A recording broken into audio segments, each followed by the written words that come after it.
Павлодарда ең мықты әрі жылдам кубик жинайтын спид-куберлер көп. Олардың бірі нөмірі 24-ші мектептің оқушысы Дамир Жанатаев жас болса да спид-кубингтің жілігін шағып майын ішіп жүр. Дарынды баламен тілшіміз тілдесіп қайтты.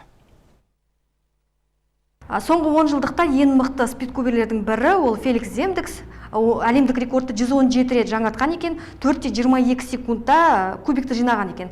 Енді Дамирді көрейік, сіз 3-3 кубигін неше секундта жинайды екенсіз?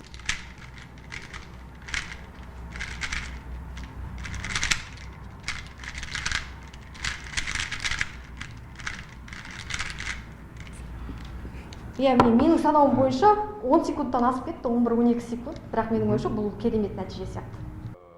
Бұл спид-кубер Дамир Жанатаев. Мынадай пирамида 4-1 пішіндегі кубиктерді қасқағым сәтте жинайды. Көзін жұмып та құрастырады. Спид-кубер бұл бағытқа 4 жыл бұрын келген. Оның сөзінше спид-куберлік ұсақ моториканы дамытып қана қоймай, еске сақтау қабілетін де жақсартады екен.